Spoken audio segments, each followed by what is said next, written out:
You are Locked On Bruins Postcast, part of Locked On Sports Los Angeles on the Locked On Podcast Network. Your team every day. Oh my goodness. Fours up, Bruin Nation. What is going on? And welcome back to the latest edition of the Locked On UCLA Postcast. Coming at you live, as always, after every single UCLA football game, right here live on the Locked On UCLA YouTube channel, and after the fact, both on the channel and wherever the heck you get the Locked On UCLA audio podcast feed. If you don't know who I am, what's going on, everybody? My name is Gavin Carlson. I spent 4 years covering UCLA football along with men's and women's basketball with the Daily Bruin. Class of 2024, was born and raised a Bruin, covered the team, rooted for the team, was a part of the Den, was a part of the Daily Bruin, have every angle, used to interview these coaches and players. Now I'm watching them put forth disgraceful performances. Shout out to everybody in here. And man, first and foremost, we don't know if this is the last game at the Rose Bowl for UCLA, but if it is, could not have gone any worse. If you somehow don't know, if you were lucky enough to not watch this football game, UCLA 14, Washington 48. And I know there have been plenty of blowouts this season, right? Plenty, just about every game. But this one really stands out in my opinion. You got blown out by Utah. Was that stunning? Was that shocking? Yes. You got blown out by New Mexico. Is that probably the worst UCLA loss I've ever seen in my life? Yes, possibly. But it's almost like you don't want to count those first 4 games, right? Deshaun Foster proved that he just wasn't equipped for the job. So those first 3 losses under him don't count. That first loss in Tim Skipper's debut, Northwestern, was a close game. You don't want to count that, right? Of course, the Indiana loss, 50 points, but the second best team in the country. Ohio State lost 38 points, the best team in the country. This loss, when you consider the opponent, when you consider what this game might mean for the fans, for the stadium you're playing in, for your football program, and when you're considering the team you are playing against, no, is Washington bad? Not at all. They come into this game 7-3. Their quarterback is the closest thing I've seen to Kyler Murray in college football form in a while. He's unbelievable, dual threat.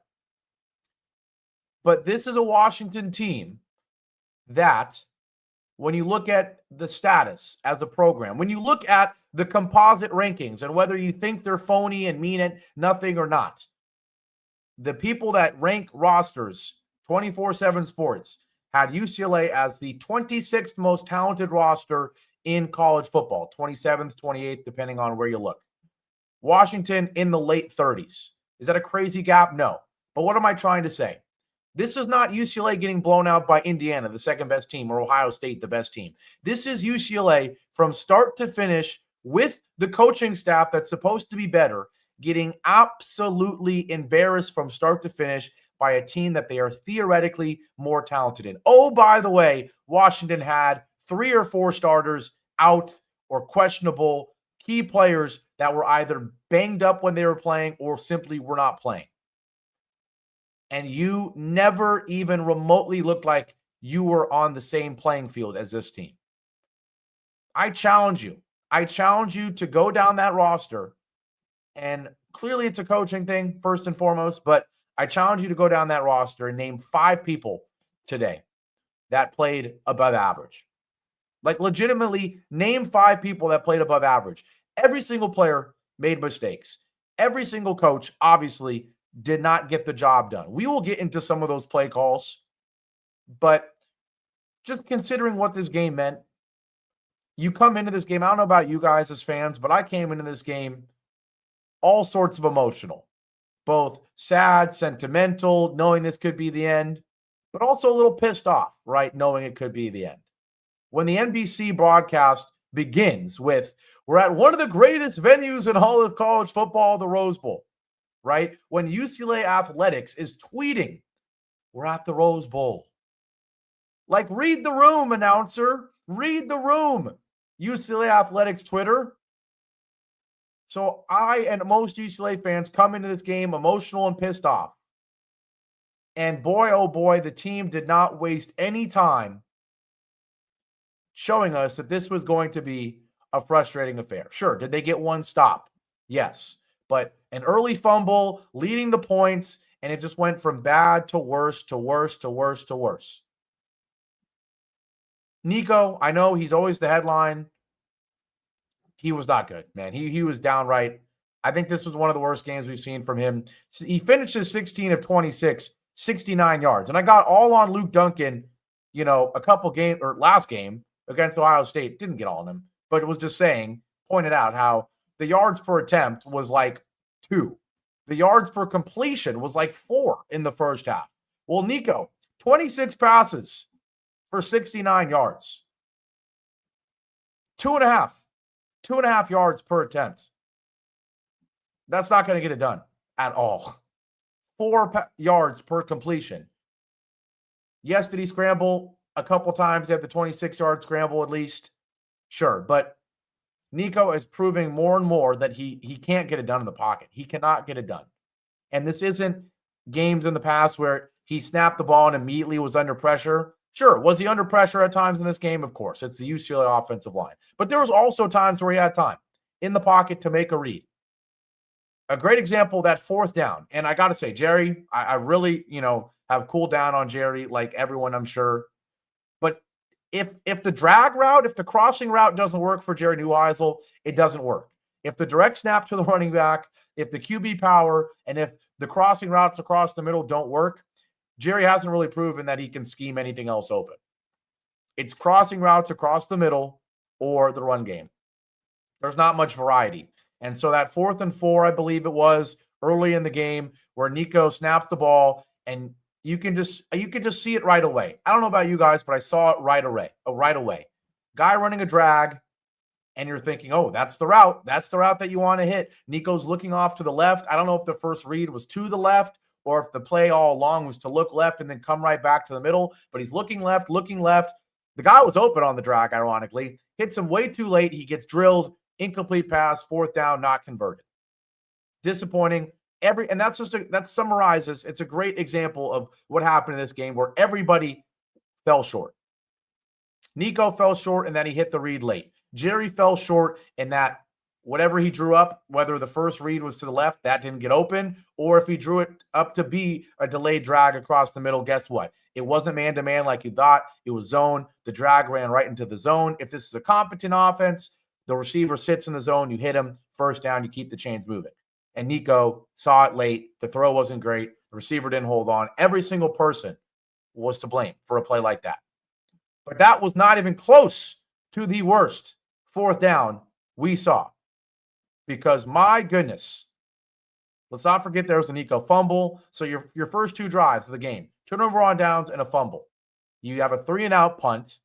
But then we get to the middle of the second quarter when I see, quite frankly, this is another fumble. My bad. Another fumble. You know where I'm getting at eventually.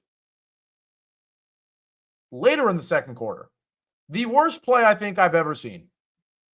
A 4th and 14 fake field goal, flip over the holder's head to Mateen Bagani, who gets drilled before he caught it, as if he would have done anything if he caught it.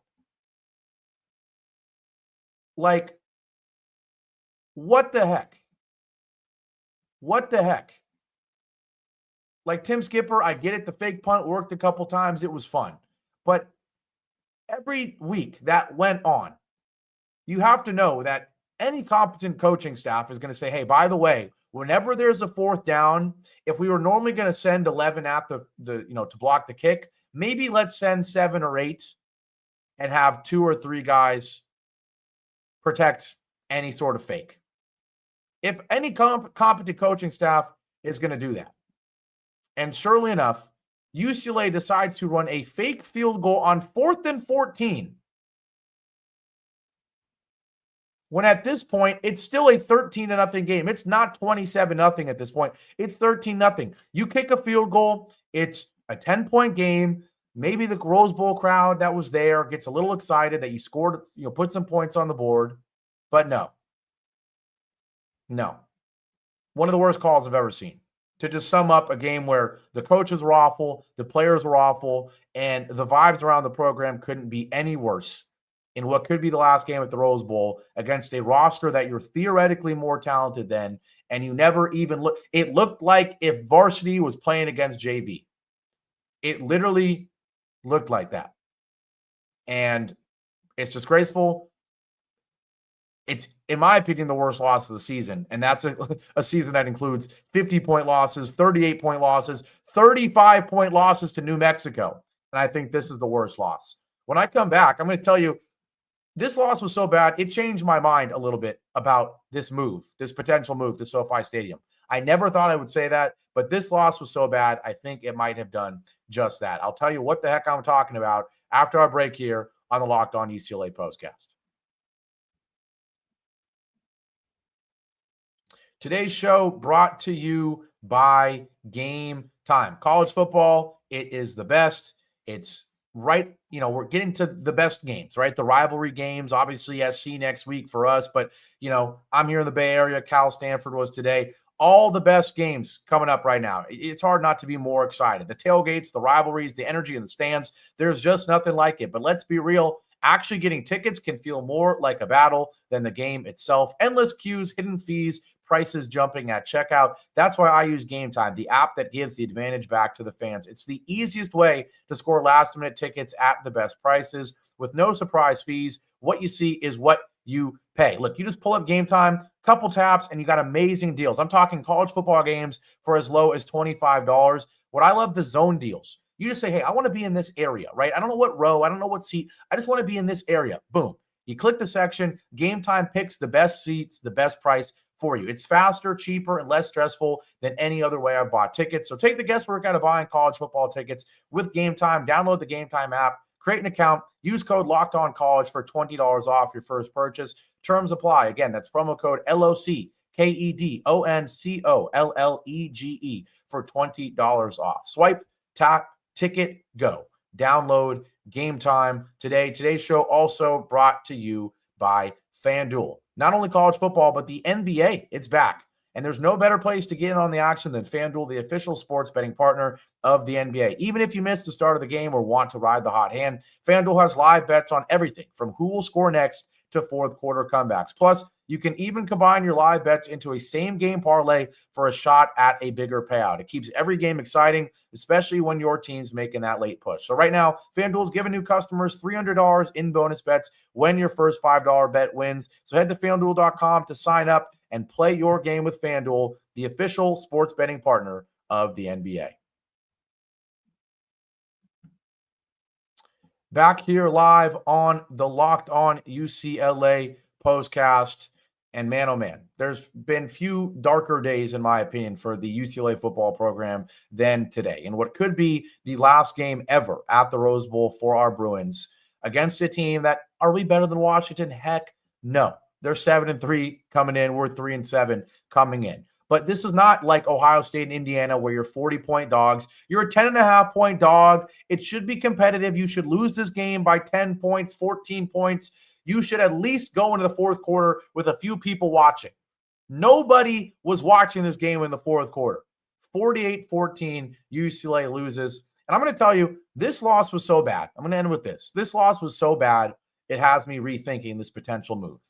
And if you watched the show yesterday, if you watched the show all season, I've been saying I'm very against this move to SoFi. As someone who, again, was a student as recently as 2024, someone who would make the drive from Westwood to Pasadena, the same drive that everybody outside of California wants to tell us how long and disgusting it is.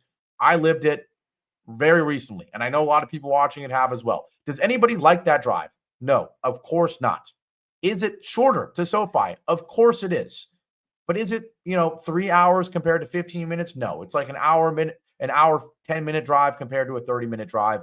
The tailgating experience will be worse. The history is gone. The tradition that we barely have is gone. Like, if you're following UCLA, we're actually doing pretty good in terms of getting recruits right now, despite not having a head coach. Guess what all the graphics are when they recruit? It's a player in front of the Rose Bowl, roses everywhere. That's our brand. Outside of our jerseys, which are beautiful, that blue, that gold helmet, it's beautiful. Outside of that, our program is known for nothing other than the Rose Bowl, other than the branding of the roses, other than the stadium itself. That's what I've been saying for weeks. And yet, this loss was so bad and so embarrassing. Everything about it. It has me rethinking things. And I'll tell you why. A few weeks ago, when you're beating Penn State, you're beating Maryland, you're beating Michigan State, and you're thinking, hey, this program isn't 40 years away from being competitive, like it seemed like it was when we were 0-4. Maybe this program is really just a competent coaching hire away and a decent offseason away from being a respectable team as early as next season, right? That's how it felt a couple weeks ago. It felt like, hey, when we were 0-4, it felt like it was going to take 4 years, 5 years, 6 years. A few weeks ago, it didn't feel like that.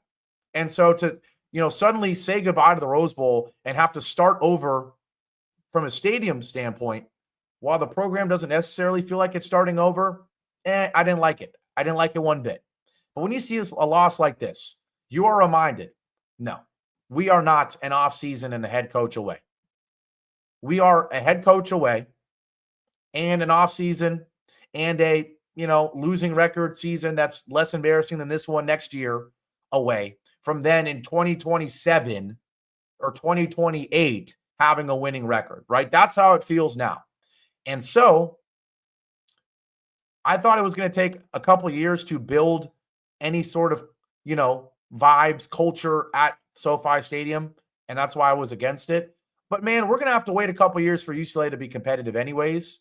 So who cares, right? Next year, if SoFi has no vibes, has no tradition, has no feel, is lifeless, soulless, but the team is still having a losing record, I don't want to say who cares, but hey, we're rebuilding in every sense of the word, not just the team, but the stadium as well. If next year, we came into the year with a team that just came off a nice finish this season, then went and made a nice hire, Nico stayed, you built a good roster through the portal, through the recruits that we're getting, and it felt like you could go into next year trying to get a winning record. If we came into the season like that, but then we're suddenly at a new stadium, it wouldn't feel right. The atmosphere wouldn't be there, and it might negatively affect the performance on the field. The performance on the field next year is not going to be good. Tonight confirmed that. And so if the atmosphere isn't great next year at SoFi because it needs a year or two to build up, now I don't care. It truly feels like we are restarting UCLA football. Truly. When you consider we are now, if you told me 5 years ago that UCLA would be in the Big Ten at SoFi Stadium and not Chip Kelly coaching, not even the coach after him coaching, but a whole new coaching staff after that, you would think we're crazy. But all three of those things are looking likely. And so you might as well just fully lean into it, right? If you're already going to have to lean into a new coach, if you're already going to have to lean into the new conference, obviously, you might as well finish it. You might as well finish it and be in a new stadium. I still, I feel like I'm trying to talk myself into it. I still absolutely love the Rose Bowl. Was born and raised going to the Rose Bowl, right? But, as a student, I don't think a student will ever experience what we felt at the Rose Bowl at SoFi Stadium. There's not going to be the same atmosphere. But it's going to take a whole restart. It truly does feel like that. And I guess it's going to have to include the stadium, whether we like it or not. Just going to react to some comments before we wrap this one up.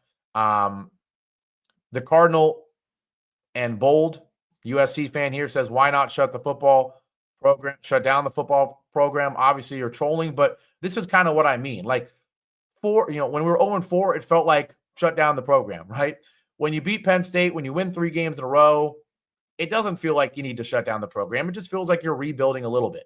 Right now, it feels like rock bottom. It feels like rock bottom from a roster standpoint, a coaching standpoint, from a culture standpoint, everything. Even in the Rose Bowl's farewell game, potentially. And again, this is all potential, but it really does look like it's going to happen. Even in what looks like it could be the final game at the Rose Bowl, the attendance was still less than 40,000. Now, if this departure was confirmed, and not just potential, do you think it would have been a little bit higher? Sure.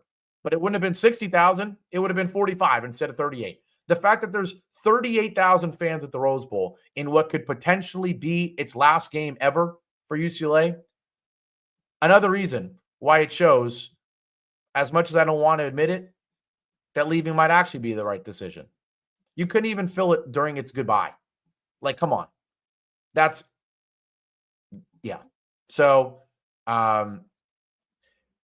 Manny says UCLA at SoFi makes about as much sense as the Chargers at SoFi. Yeah, I mean, I agree. It does feel very similar, but kind of the same way. Look at the Chargers, right? Are they amazing yet? No. Do they have an amazing fan base in LA and at SoFi yet? No. But the Chargers feel like they're building something, right? Like, you got your quarterback with Justin Herbert, you got your head coach with John Harbaugh, and you got an amazing stadium that'll slowly be built up as a Charger place more and more as years go on. That's what all UCLA can hope for, is that they get the coach like a Harbaugh for the Chargers, they get a quarterback and obviously just a roster as a whole, and then they build SoFi as its home with those key spots filled. That's all you can hope for. We've got someone in here saying things about the Rose Bowl that are completely incorrect. That's not at all where the Rose Bowl is, so I'm not even going to entertain that. Eric says SoFi minimizes the empty stadium issue. I mean, only the problem, because I get it. The Rose Bowl is massive and we can't fill it. My only thing that people seem to keep forgetting, do you think they're going to put tarps up at SoFi? No, I don't think they're going to do that. So, yes, does the Rose Bowl hold 90,000? Sure. But with the tarps up on both sides, by the way, it holds like 60. Guess what SoFi holds? Way more than 60. So right now, when there's 38,000, we see around 22,000 empty seats and a bunch of banners. When 38,000 show up to SoFi next year, we're seeing like 42,000 empty seats. That's my problem there. Potential recruits will like a modern stadium, Eric says. Potential recruits, they talk about wanting to play at the Rose Bowl, right? That's the problem. So look, yeah, I keep going back and forth. Now I sound like I'm anti, moving again. I really don't want to move. I really don't want to. But tonight, the closest I'll get to wanting that move to SoFi, because of how lifeless it felt at the Rose Bowl, how horrible the state of the program is, and it does feel like you might as well start from ground zero. New stadium, new coach, new roster, new everything. Screw it. Develop a new jersey. Screw it. Develop a new fight song. Screw it. Let's actually get some traditions now, right? Like, let's start from ground zero. It's going to take a few years, but we better have a cool entrance now that isn't just playing the fight song. Maybe we actually do something related to the mascot. Maybe we actually interact with the fans when we come out. Let's actually add some new traditions now. Let's just start from, like, as if it's like you opened up college football video game and you created a new school. That's what it might need to feel like. Because right now we can't be any closer to rock bottom. And a 48-14 loss to Washington tonight absolutely confirmed it. Obviously, USC next week. Still always looking forward to that game. The best jersey matchup in college football. The best weather for a rivalry game in college football. It's at that other stadium that we don't want to talk about, but still looking forward to it. Do I think we're going to win? Heck no. We didn't even talk about the Nico injury. Probably not going to play. If I had to guess, maybe he does. Doesn't matter. I don't know. USC will probably win the game, but you never know with that rivalry. And I would love more. It would make the whole season okay if you won next week. But take care. Have a great rest of your Saturday. Hands up. Let's get an A clap. And 1, 2, 3, 4, 5, 6, 7, 8. UCLA. UCLA. Fight, fight, fight. We can do this. It'll take a couple years. We'll be okay. I know it sucks right now, but better days are ahead. Let's go watch UCLA basketball, men's and women's, and take care and go Bruins.